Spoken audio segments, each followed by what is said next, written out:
ಇನ್ನು ಮೂಡಾ ಕೇಸ್ನಲ್ಲಿ CM ಸಿದ್ದರಾಮಯ್ಯಗೆ clean chit ಸಿಕ್ಕಿರುವ ಪ್ರಕರಣಕ್ಕೆ ಸಂಬಂಧಪಟ್ಟ ಹಾಗೆ ಜನಪ್ರತಿನಿಧಿಗಳ ನ್ಯಾಯಾಲಯಕ್ಕೆ ಬಿ ರಿಪೋರ್ಟ್ ಸಲ್ಲಿಕೆ ಮಾಡೋದಕ್ಕೆ ಲೋಕಾಯುಕ್ತಾಧಿಕಾರಿಗಳು ಮುಂದಾಗಿದ್ದಾರೆ.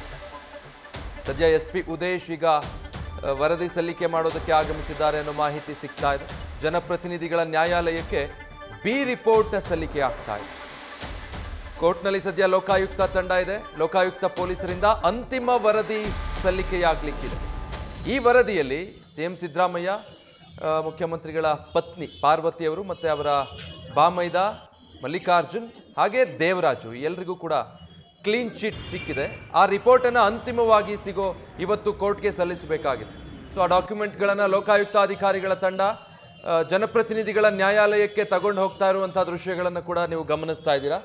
ಇದು ಬಿ ರಿಪೋರ್ಟ್. ಏನು ಸಿದ್ದರಾಮಯ್ಯ ಅವರ ಕುಟುಂಬದ ಮೇಲೆ 14 ನಿವೇಶನಗಳನ್ನು ಅಕ್ರಮವಾಗಿ ಪಡೆದಿದ್ದಾರೆ ಅನ್ನೋ ಆರೋಪ ಇತ್ತು. ಅದನ್ನು ಲೋಕಾಯುಕ್ತ ತನಿಖೆಗೆ ವಹಿಸಲಾಗಿತ್ತು. ಲೋಕಾಯುಕ್ತ ತನಿಖೆ ನಡೆಸಿ ಎಲ್ರಿಗೂ ಕ್ಲೀನ್ ಚಿಟ್ ಕೊಟ್ಟಿದೆ.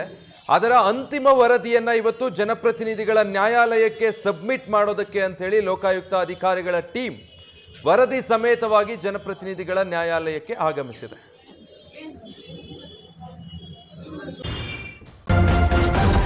ನ್ಯೂಸ್ ಫಸ್ಟ್ ನಿರ್ಭೀತಿಯಿಂದ ನಿಮ್ಮ ಪರವಾಗಿ.